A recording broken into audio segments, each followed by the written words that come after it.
Iran ജനതയ്ക്ക് മുന്നറിയിപ്പുമായി American president Donald Trump Tehran വിട്ടൊഴിയാൻ ജനങ്ങൾക്ക് ആഹ്വാനം നൽകിയിരിക്കുകയാണ്. നിലവിലെ സാഹചര്യം ഇറാൻ വരുത്തിവെച്ചതാണെന്ന് ട്രംപ് പറഞ്ഞു. അതേസമയം ഇറാനിൽ നിന്ന് വിദ്യാർത്ഥികളെ ഒഴിപ്പിക്കാൻ ആരംഭിച്ചു. മധ്യപൂർവേഷ്യയിൽ സൈനിക വിന്യാസത്തിന് ട്രംപ് ഉത്തരവിട്ടു എന്ന വാർത്തയുമുണ്ട്. G7 ഉച്ചകോടിയും Trump വെട്ടിച്ചുരുക്കിയിരിക്കുന്നു. ഇതിൻ്റെയൊക്കെയും വിശദാംശങ്ങളിലേക്കാണ് നമുക്ക് പോകേണ്ടത്. നമുക്ക് ആദ്യം ചീഫ് എഡിറ്റർ പ്രദീപ് പിള്ള ചേരുന്നുണ്ട് വിവരങ്ങളുമായി. പ്രദീപ് പിള്ള, ഈ സാഹചര്യം അശാന്തം പശ്ചിമേഷ്യ നമ്മൾ കരുതിയിരുന്നിടത്ത് ഇന്ന് യുദ്ധസമാന സാഹചര്യത്തിലേക്ക് മാറിയിരിക്കുകയാണ്.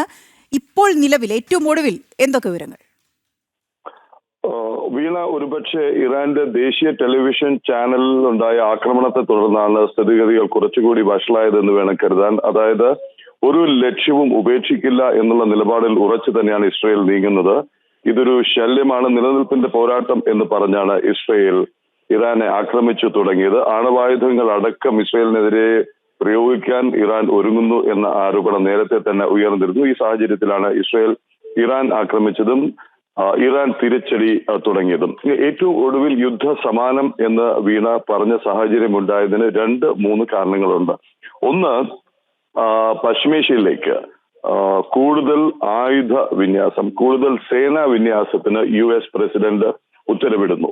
2, ടെഹ്റാനിലെ ജനത ഒഴിഞ്ഞു പോകണം എന്നുള്ളൊരു മുന്നറിയിപ്പ് US പ്രസിഡന്റ് നൽകുന്നു. ഒപ്പം തന്നെ ഭാരതം അടക്കമുള്ള വിവിധ രാജ്യങ്ങൾ തങ്ങളുടെ പൗരന്മാരെ, വിദ്യാർത്ഥികളെ അടക്കം അവിടെ നിന്ന് ഒഴിപ്പിക്കാനുള്ള അടിയന്തര നീക്കം തുടങ്ങുന്നു. ടെഹ്റാനിൽ ഇന്നലെ തുടർച്ചയായി സ്ഫോടനങ്ങൾ ഉണ്ടായി, തുടർച്ചയായ ആക്രമണങ്ങൾ ഉണ്ടായിരിക്കുന്നു. മറ്റൊന്ന്, G7 ഉച്ചകോടിക്കായി കാനഡയിൽ എത്തിയ US പ്രസിഡന്റ് ഡൊണാൾഡ് ട്രംപ് അത് വെട്ടിച്ചുരുക്കി വാഷിംഗ്ടണിലേക്ക് മടങ്ങുകയാണ്. US-ന്റെ നാഷണൽ സെക്യൂരിറ്റി കൗൺസിൽ യോഗം ഇന്ന് വൈറ്റ് ഹൗസിൽ ചേരുകയാണ്. നമുക്കിപ്പോൾ പുലർച്ചെയാണെങ്കിൽ അവിടെ വൈകുന്നേരം ആയിരിക്കുകയാണ്. നാഷണൽ സെക്യൂരിറ്റി കൗൺസിൽ യോഗം അടിയന്തരമായി വിളിച്ചിരിക്കുന്നു.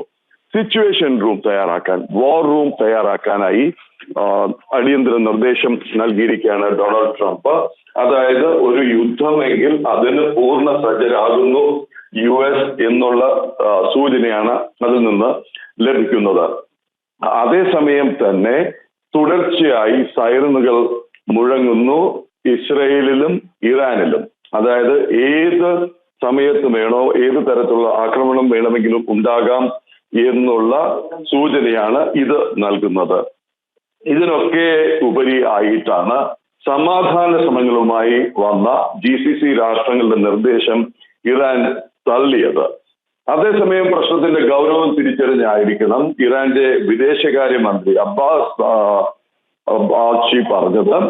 അരഗ്ചി പറഞ്ഞത് ഒരൊറ്റ ഫോൺ കോൾ കൊണ്ട് US പ്രസിഡന്റ് ഡൊണാൾഡ് ട്രംപിന് ഈ യുദ്ധം അവസാനിപ്പിക്കാൻ കഴിയും.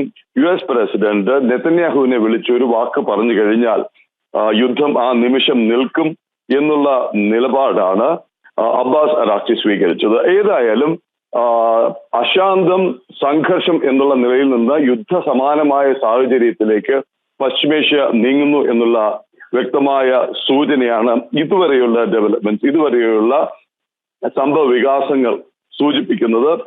ഒപ്പം തന്നെ വിവിധ രാജ്യങ്ങൾ അവരുടെ പൗരന്മാരെ ടെഹ്റാനിൽ നിന്നും ഇറാനിൽ നിന്നും ഒഴിപ്പിക്കാനുള്ള നടപടികൾ ആരംഭിച്ചിരിക്കുകയാണ്. ഒപ്പം US ഒരു നിലപാട് സ്വീകരിച്ചത് ശ്രദ്ധേയമാണ്. G7 ഉച്ചകോടിയിൽ ഈ സമാധാനത്തിനായി യത്നിക്കാമെന്നുള്ള മറ്റിൽ ഒരു കരട് രേഖ, ഡ്രാഫ്റ്റ് ഡോക്യുമെന്റ് തയ്യാറാക്കിയെങ്കിലും അതിൽ ഒപ്പിടാൻ US പ്രസിഡന്റ് ഡൊണാൾഡ് ട്രംപ് തയ്യാറായില്ല എന്നുള്ളതും വളരെ വ്യക്തമായ സൂചനയാണ്. തൽക്കാലം ഇറാൻ അതിന്റെ ആണവ പദ്ധതി ഉപേക്ഷിക്കും എന്നുള്ളൊരു ഉറപ്പ് ലഭിക്കണം. ഇസ്രയേൽ അടക്കമുള്ളവരെ ലക്ഷ്യം വയ്ക്കുന്നില്ല എന്നുള്ള ഉറപ്പ് ലഭിക്കണം. കഴിഞ്ഞ ദിവസങ്ങളിൽ ഇറാന്റെ ഭാഗത്തു നിന്നുണ്ടായ ചില ഭീഷണികളുണ്ട്. US-നെയും UK-യെയും ഫ്രാൻസിനെയും അടക്കം ഉള്ള രാഷ്ട്രങ്ങളെ ലക്ഷ്യം വയ്ക്കും എന്നുള്ള ഭീഷണി മുഴക്കിയിരുന്നു ഇറാൻ. അതിനെ തുടർന്നാണ് വളരെ കടുത്ത വാക്കുകളുമായി US പ്രസിഡന്റ് ട്രംപ് രംഗത്ത് വന്നത്. US-ന് നേരെ തിരിഞ്ഞാൽ അതിന് കനത്ത വില നൽകേണ്ടി വരും എന്നുള്ള വ്യക്തമായ മുന്നറിയിപ്പാണ് US പ്രസിഡന്റ് ഡൊണാൾഡ് ട്രംപ് നൽകിയിരിക്കുന്നത്. വീണ, അതേസമയം ഇറാൻ ഈ തയ്യാറെടുക്കുന്നത് എങ്ങനെയാണ് പ്രതിപിള്ള? കാരണം ഇതിപ്പോൾ ഈ ഒരു ഫോൺ കോൾ മതി എന്ന് പറയുമ്പോൾ നമുക്കറിയാം ട്രംപ് ഇപ്പോൾ എടുത്തിരിക്കുന്ന നിലപാടുകൾ വെച്ച് നോക്കുകയാണെങ്കിൽ ഒരു ഫോൺ കോളിൽ ഇത് നിൽക്കില്ല. ഇറാൻ ഇതേ സമയം ഈ ഫോൺ കോൾ മതി എന്ന് പറയുന്ന സമയത്ത് തന്നെ അവർ നടത്തുന്ന സന്നാഹങ്ങൾ കൂടി നമ്മൾ ശ്രദ്ധിച്ചു കഴിഞ്ഞാൽ എന്താണ് അവർ ഉദ്ദേശിച്ചിരിക്കുന്നതെന്ന് വ്യക്തമാകുന്നു. ഇറാന് കഴിയുന്ന രീതിയിൽ ആ, ആക്രമിക്കാനുള്ള ശ്രമം തുടർച്ചയായി തന്നെ വന്നു. ആദ്യത്തെ ആക്രമണത്തിൽ പകച്ചു പോയെങ്കിലും അവർക്ക് കഴിയുന്ന രീതിയിൽ തന്നെ ഇസ്രായേലിനെ ആക്രമിക്കാനുള്ള ശ്രമങ്ങൾ ഉണ്ടായിരുന്നു. ഒരു പരിധിവരെ അവർ വിജയിച്ചു. കാര്യം ഇസ്രായേലിലെ വിവിധ ലക്ഷ്യങ്ങൾ അവർ മിസൈൽ ഉപയോഗിച്ച് തകർത്തു. നമുക്കറിയാം US എംബസിയുടെ ഒരു ഭാഗം പോലും, ടെൽ-അവീവിലുള്ള US എംബസിയുടെ ഒരു ഭാഗം പോലും ഇറാന്റെ ആക്രമണത്തിൽ തകർന്നു. ഇസ്രയേലിന്റെ പ്രത്യാക്രമണം അതുവരെ അവർ ലക്ഷ്യമിട്ടിരുന്ന തുടക്കത്തിൽ നമുക്കറിയാം അവരുടെ ആണവ സന്നാഹം, ഒപ്പം ഇറാന്റെ ഉന്നത സേനാ വിഭാഗങ്ങൾ, ഇതൊക്കെയാണ് വളരെ കൃത്യതയോടുകൂടി ഇറാന്റെ മണ്ണിൽ നിന്ന് കൂടി ഓപ്പറേറ്റ് ചെയ്ത് അവർ തുടച്ചു നീക്കിയത്. ഇതിനിടയിൽ അവർക്ക് നഷ്ടപ്പെട്ടത് ഇറാന്റെ ആണവോർജ സംഘടനയുടെ മുൻ മേധാവി, പ്രമുഖ ആണവ ശാസ്ത്രജ്ഞർ, അവരുടെ സേനാ വിഭാഗങ്ങളുടെ സംയുക്ത സേനാ വിഭാഗം തലവൻ, ഏറ്റവും ഒടുവിൽ കഴിഞ്ഞ ദിവസം IRG അവരുടെ ഇറാനിയൻ റവല്യൂഷണറി ഗാർഡ് കോറിന്റെ ഇന്റലിജൻസ് മേധാവി അടക്കം 4 ഉന്നത ഉദ്യോഗസ്ഥർ. ഇങ്ങനെ തെരഞ്ഞു പിടിച്ച് ലക്ഷ്യം വെച്ചുള്ള ഉന്മൂലനമാണ് ആദ്യം ഇസ്രയേൽ നടപ്പാക്കിയത്. ഒപ്പം തന്നെ അവരുടെ ആണവ ഫെസിലിറ്റി, ഏറ്റവും ഒടുവിൽ ഇസ്രയേൽ അവകാശപ്പെട്ടത് ഇറാന്റെ സർഫസ് ടു സർഫസ് മിസൈൽ ശേഖരത്തിന്റെ 1/3 നശിപ്പിച്ചു കഴിഞ്ഞു എന്നുള്ളതാണ്. പക്ഷെ ടെഹ്റാന്റെ തിരിച്ചടി ജനവാസ മേഖലകളിലേക്ക് ആയപ്പോൾ ഇസ്രയേൽ സേനയും ഇത്തരം സംയമനം ഉപേക്ഷിച്ച് ഇറാന്റെ ജനവാസ മേഖലകളെ ലക്ഷ്യമിടുന്നു എന്നാണ് ഇറാന്റെ സ്റ്റേറ്റ് ബ്രോഡ്കാസ്റ്റർ എന്ന് പറയുന്ന ഔദ്യോഗിക ടെലിവിഷൻ ചാനൽ പുറത്തുവിടുകയും ഇതിന് പിന്നാലെയാണ് ഈ ടെലിവിഷൻ കേന്ദ്രം ലക്ഷ്യമിട്ട് ആക്രമണം ഉണ്ടാകുകയും നമ്മളൊക്കെ ദൃശ്യങ്ങൾ കണ്ടതുപോലെ തന്നെ വാർത്ത അവതരിപ്പിച്ചുകൊണ്ടിരുന്ന അവതാരക അവിടെ നിന്ന് എണീറ്റ് ഓടുന്ന ദൃശ്യങ്ങൾ ഇന്ന് വൈറലാണ്. ഇതിന് തിരിച്ചടി എന്നോണം ഇറാൻ മുന്നറിയിപ്പ് നൽകി. ഇസ്രയേലിന്റെ ന്യൂസ് ചാനലുകളായി N12 N14 ലക്ഷ്യമിടും എന്നുള്ള മുന്നറിയിപ്പ് ഇറാൻ നൽകിയിരുന്നു. ഇതിന് പിന്നാലെ തുടർച്ചയായ ഒരു ആക്രമണ പരമ്പര ടെൽ-അവീവിലും ഹൈഫ തുറമുഖത്ത് കാര്യമായ നാശമുണ്ടാക്കാൻ ഇറാന്റെ ആക്രമണത്തിന് കഴിഞ്ഞു.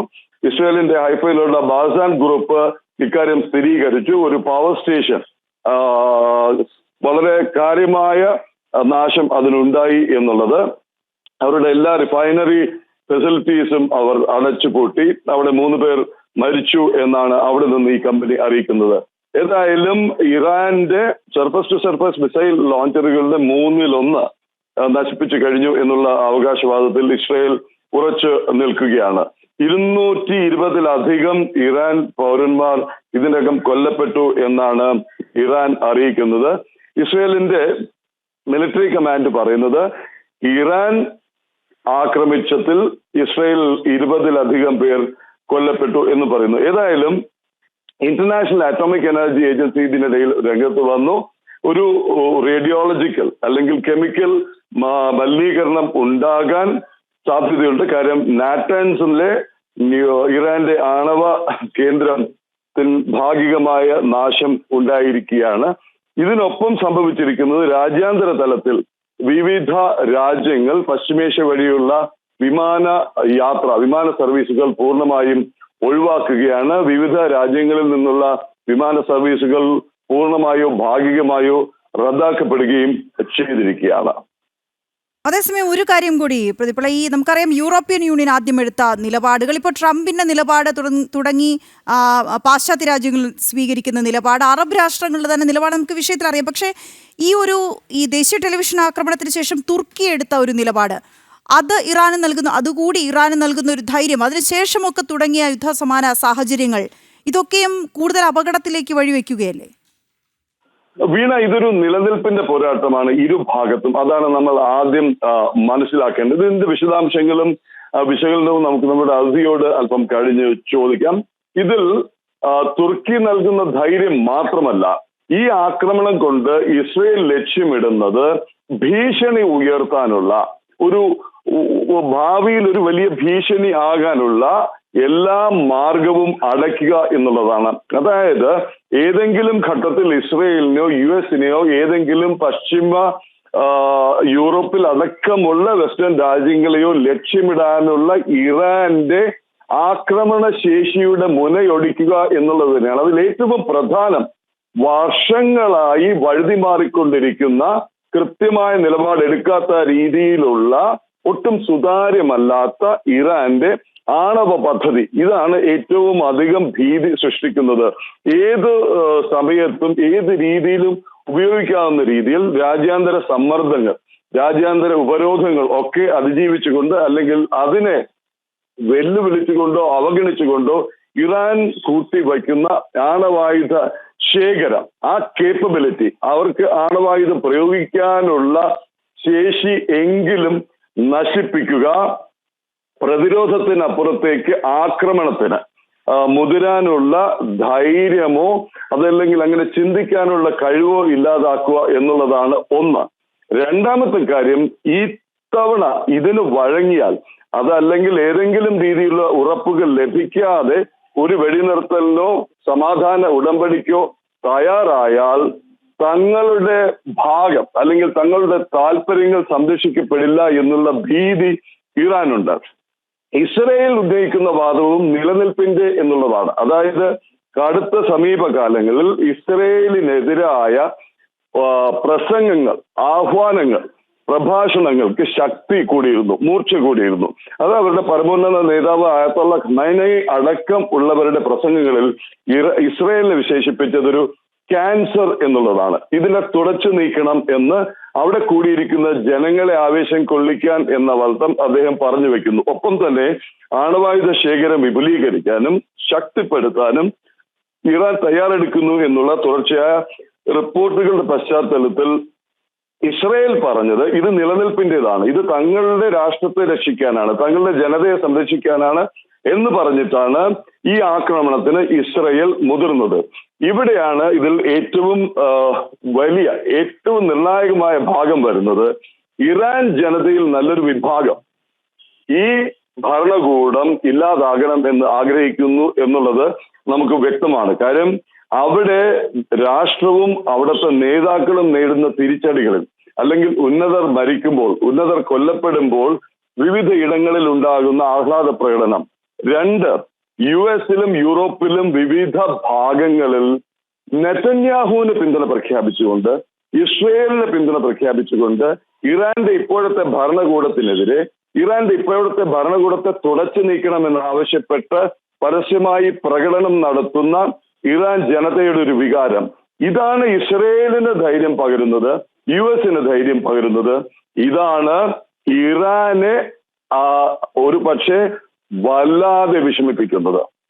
ഇതാണ് ഇറാൻ ഭരണകൂടത്തെ അങ്കിലാപ്പിലാക്കുന്നത്. അതായത് ഏതെങ്കിലും സമ്മർദ്ദങ്ങൾക്ക് വഴങ്ങി ഭാഗികമായ ജനാധിപത്യ പ്രക്രിയയിലേക്കോ മറ്റു പോവുകയാണെങ്കിൽ ഭൂരിപക്ഷം ജനതയും തങ്ങൾക്കൊപ്പമല്ല, അവിടുത്തെ അടിച്ചമർത്തലുകൾക്കൊപ്പമല്ല, അവിടെ ഈ ഭരണകൂടം കൊണ്ടുവന്നിരിക്കുന്ന നിയന്ത്രണങ്ങൾക്കൊപ്പമല്ല എന്നും അവർ സ്വതന്ത്രരായി പുരോഗതിയിലേക്ക് കുതിക്കണമെന്നും ആഗ്രഹിക്കുന്നു എന്നുള്ള ഉത്തമ ബോധ്യം ഭരണ നേതൃത്വത്തിനുണ്ട്. ഈ ഒരു കോൺഫ്ലിക്ട്, ഈ ഒരു സംഘർഷത്തിൽ ആണ് ഇതിന്റെ കാതൽ. അതിനും അപ്പുറമുള്ളതെല്ലാം വാർ റെട്ടറിക് എന്ന് വേണമെങ്കിൽ നമുക്ക് പറയാം. ആത്മധൈര്യം കാട്ടാൻ, ജനങ്ങൾക്ക് ആവേശം പകരാൻ, ജനങ്ങൾക്ക് ഒരു ആത്മവിശ്വാസം നൽകാനായിട്ടുള്ള പൊളിറ്റിക്കൽ സ്റ്റേറ്റ്മെന്റ്സ് ആയി നമുക്ക് കാണണം. പക്ഷെ അതിനപ്പുറത്തേക്ക് ഇപ്പോൾ കാര്യങ്ങൾ പോയിരിക്കുകയാണ്. തുറന്ന യുദ്ധ സമാനമായ സംഘർഷത്തിലേക്ക്, പരസ്പരമുള്ള ആക്രമണങ്ങളിലേക്ക് നീങ്ങുന്നു. US-നെ ലക്ഷ്യമിടുമെന്നുള്ള ഭീഷണി ഇറാൻ മുഴക്കിയതിന് പിന്നാലെ ട്രംപ് അവിടേക്ക് സൈനിക വിന്യാസവും ശക്തിപ്പെടുത്തുകയാണ്. വീണ, തീർച്ചയായും